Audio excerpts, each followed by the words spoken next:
On this episode of Street Rag Garage, preparing the Monte Carlo for a road trip.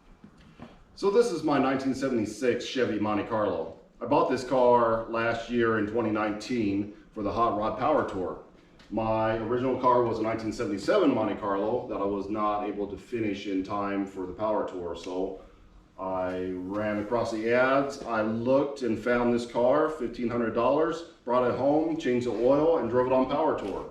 No problems whatsoever. The car is a little bit beat, but it's a good runner. Chevy 350 automatic transmission, highway gears, bench seat, column shifter. It's a good car to drive in. Well, there's a cruise coming up this weekend, so we're gonna go ahead and pull this out of mothballs because I've only driven it a handful of times this year, and we're gonna spruce it up a little bit, make it look a little bit better, but not a whole lot better since I only have 2 days. So let's get started. The car is in overall pretty good shape, as you can see. There is some rust that we have right down here in the fender. That is typical Monte Carlo. They like to collect salt in that bottom panel and rust out pretty bad. The rest of the car is fair shape. At least it doesn't have rusty quarter panels on it. The other side is a little bit better. The hood is kind of faded out on it. It's had some paint, primer and flat paint put on it in spots to prevent rusting, I guess, at one point. The whole top of this fender has been painted flat black for whatever reason. So it's got the 350 Chevy motor in it. Somebody has gone and put an Edelbrock carburetor on it and an Edelbrock intake manifold. The other side is fair shape. The fender is not as rusty, but the door is a little bit beat up on this side. No big deal. Now the interior is a little bit beat. It's got fanny marks right here on the seat. The passenger side is fine. The back seat is just fine. Apparently this car was driven a lot by one person that had no friends. The carpet is all worn out in that area. Again, only on one side.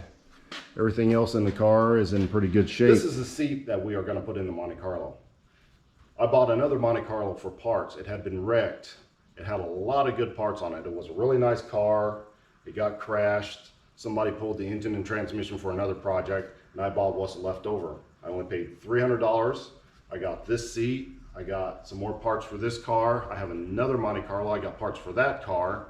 So basically, I'm getting this for nothing. Plus, I've already sold off a bunch of other parts on the car. So in fact, I'm actually making money by getting this seat.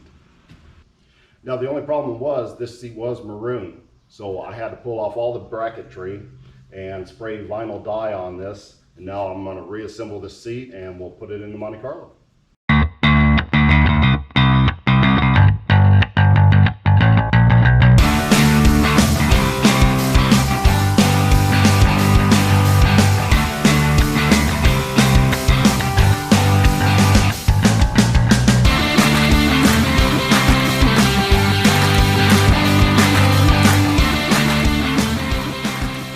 Time warp helps you get things done really quick. So now all that we have to do is pull the old seat out and get the new seat in and clean up any other mess that we might find along the way. Let's get going. Okay, let's get this seat out of here.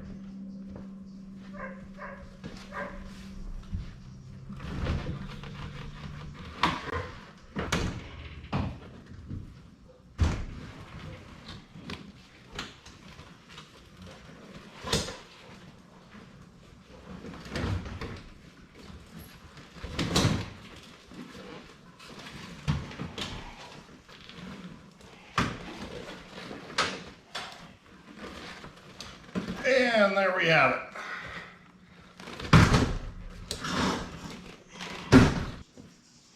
This seat is a bit of a mess, but you can always use it for parts. If you need headrests, it has good headrests. It's got some good chrome pieces. Or just throw it up online and somebody give you like $50 for it that needs one that has to be reupholstered, but people do that. So, or just toss it in the dumpster. It really doesn't matter at this point. This carpet, on the other hand, is a big mess. It is rotted, deteriorating, and it just comes apart. I think there was a little bit of a water leak in here at one time and soaked into this carpet and made it deteriorate pretty rapidly. So we're just going to pull all this out and we can throw some other used carpet I have in here.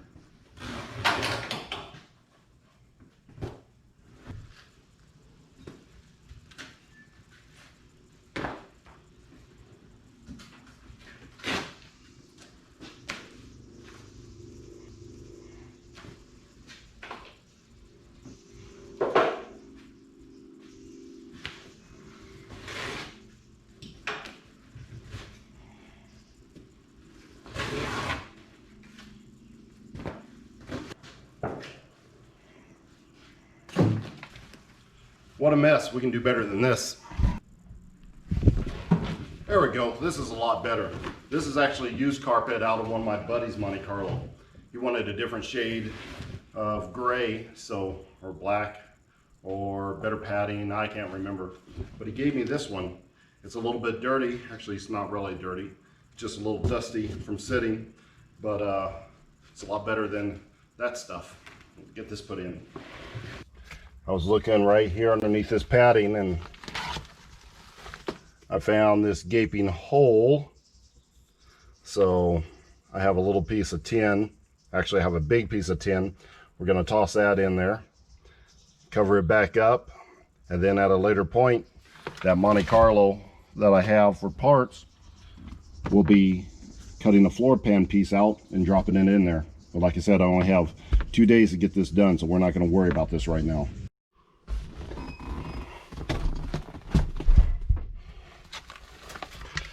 There we go. That's a lot better. Shiny new floorboard in there. That stainless shouldn't rust out, but it won't be in there that long.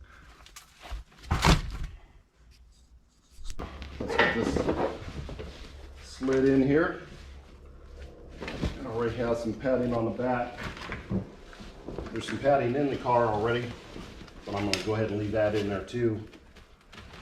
Make it extra cushy. Plus, I don't want this padding to get dirty from all the stuff that's on the floor. Okay, we got her poked in there. That definitely looks a lot better. There's a couple bumps that need to be smoothed out, but take care of that when the seat goes in.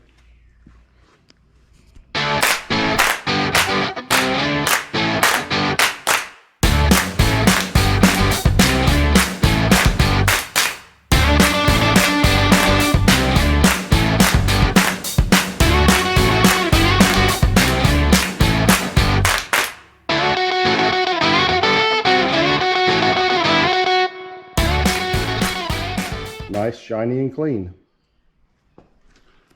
That'll make driving on the road trip much more pleasurable. That's going to wrap it up for today. I'll come back tomorrow and detail this up a little bit. Maybe put a filter on the carburetor, air cleaner on the carburetor. Make sure everything's good, change the oil, do all those good things, get it ready for the road trip.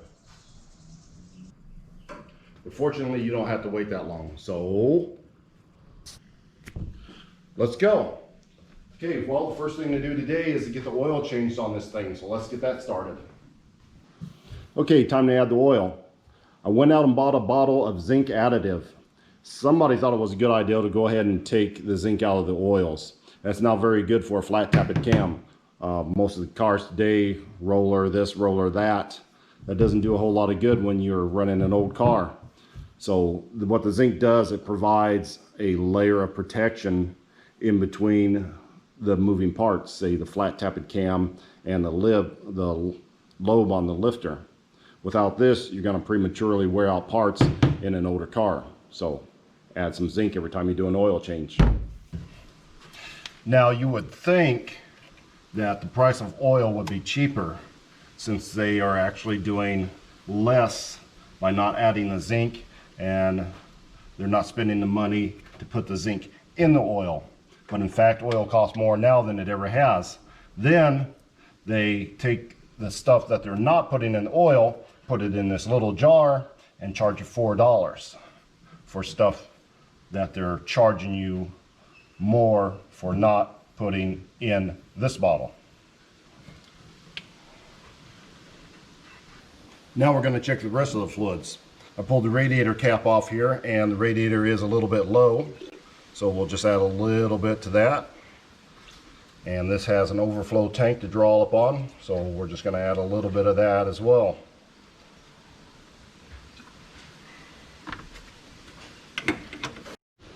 The brake fluid is also a little bit low.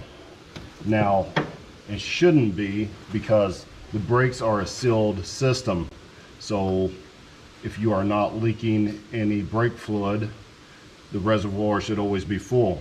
Now, it will drop level as your brake pads and your brake shoes wear.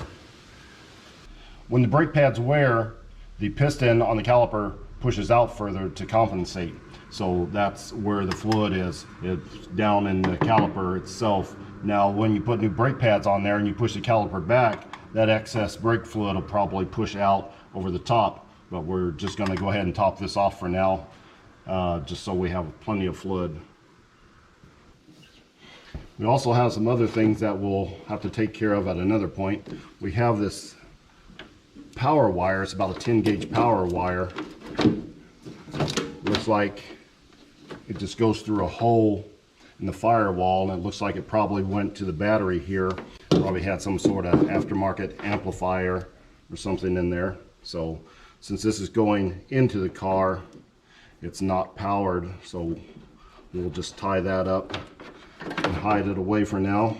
Then we have this vacuum module here that is just laying underneath the hood and is not hooked up to anything at all. I'm not even sure where that went to right now, so we don't need that. Just extra weight. Let's see what else isn't hooked up. Okay, this is for the crankcase ventilation. It would normally go into the air filter so that the fumes from the crankcase can go into the carburetor and get recirculated and burn off.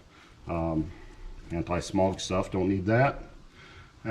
We will need an air filter. I don't have that here, but it's at the house, so when we go back we'll put that on. And I don't see any, well, I do see there's a ground wire over here that's not hooked up, so I'll hook that up in a little bit. That's something that would be a little helpful. And besides that, everything else looks good enough.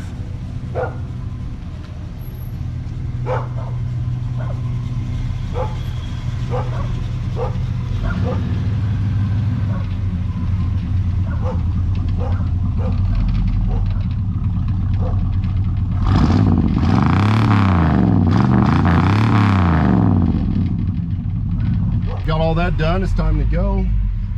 Taking this car back to my house, and from there we'll leave in the morning to go on a cruise. See you then. Okay, so we made it to the beginning of the cruise. Everybody's sitting around in the parking lot, but it's raining. We got a good downpour going right now, so we're just waiting for one more car to show up, and then we'll go ahead and start this thing. Hopefully it clears up a little bit better, but for right now it's a gray, gloomy day. But any day that you can cruise in your car is a good day. It's a pretty awful and rainy day out here today, but we still have some diehards that came out no matter what. Of course, we have the Monte Carlo.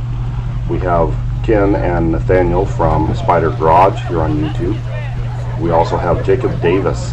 He was a photographer with Hot Rod Magazine. Now he has Sally's Speed Shop doing his own thing here on YouTube. Check that out. And we have the organizers of this event, Jonathan and Megan. They put this whole event together, so special thanks goes out to them for making this all possible.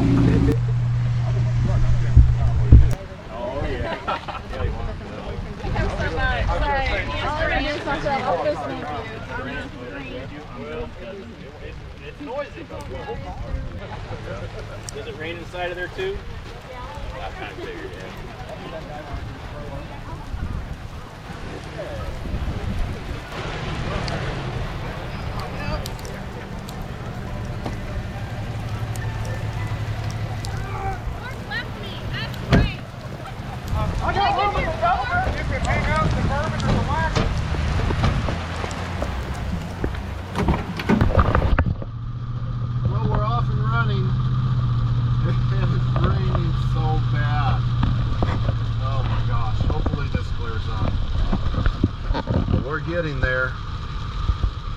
Like I said before, any day you're driving in your car is a good day. No matter how much it rains and no matter how much it leaks in your car. I got a towel here because my windowsill is leaking pretty bad. I don't know if you can see that, but it's just dripping in this car in a couple different spots. That is no bueno.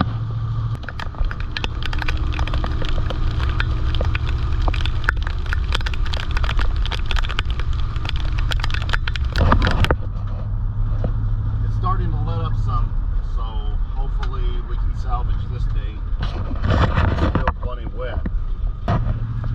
So far so good. Still having a good time. I think we made a wrong turn somewhere. We appear to be in a cemetery.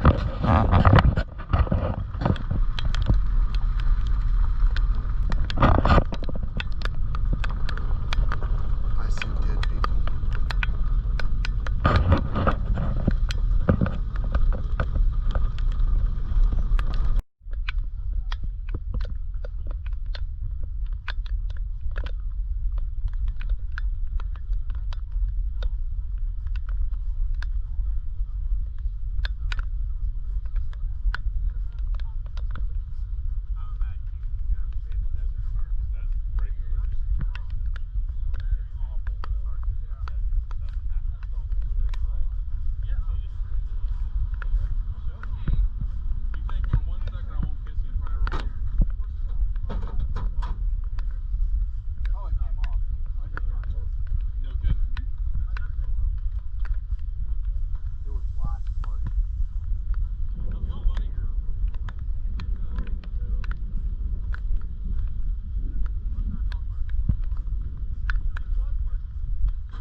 So there is some historical interest to this graveyard. This is the grave of Susan Boone Risler, the sister of the great explorer Daniel Boone.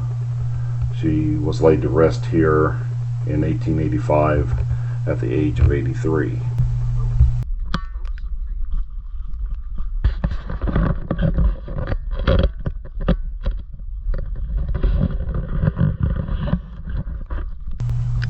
Also, we will be taking a little jaunt to find a secret spot right next to the graveyard here.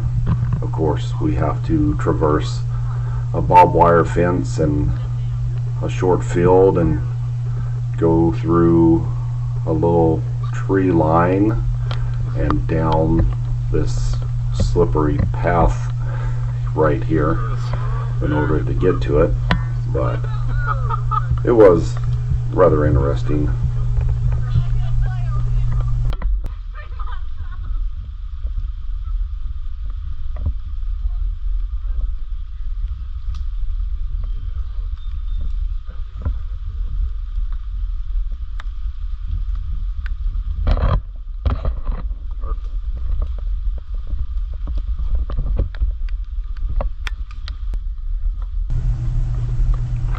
So we are now coming up on what I am told was one of the stops on the Underground Railroad, I believe in the 1800s, early 1900s.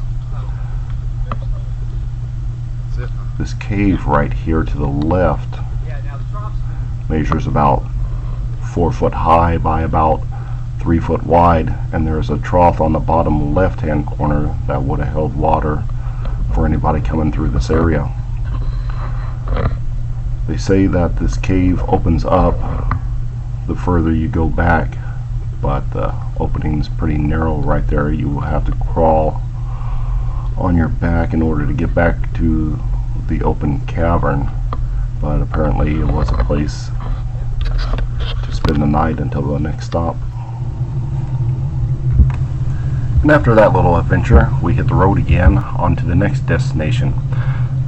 That would be Cataract State Park here in Indiana.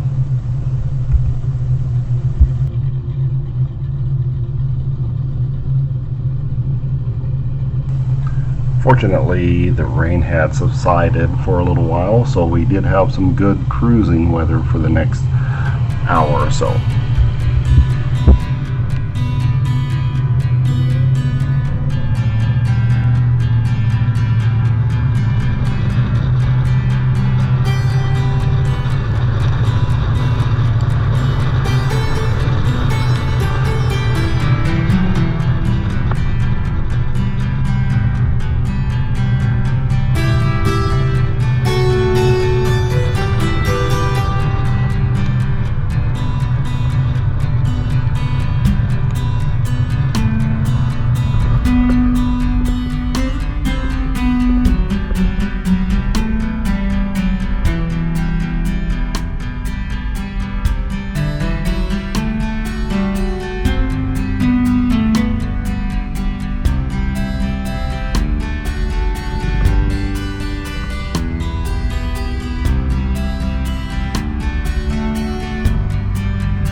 The park was an interesting place to visit. We had a good time there.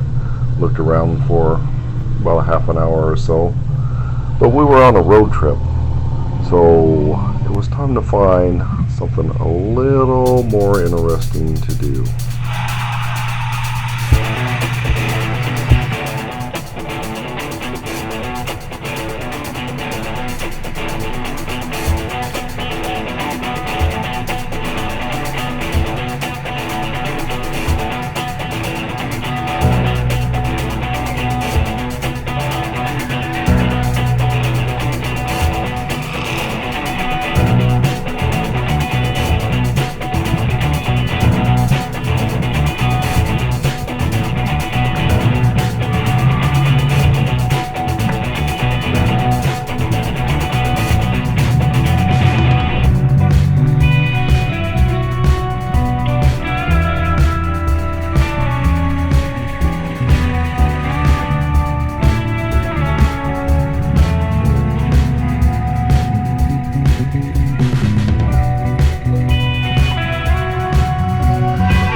The audio was messed up on this very last clip, but pretty much just saying that it might not have been the greatest day, but it was a good time hanging out with good people. And anytime you can get out and drive, it's a good day. That'll wrap it up for this episode of Street Rat Garage. Until next time.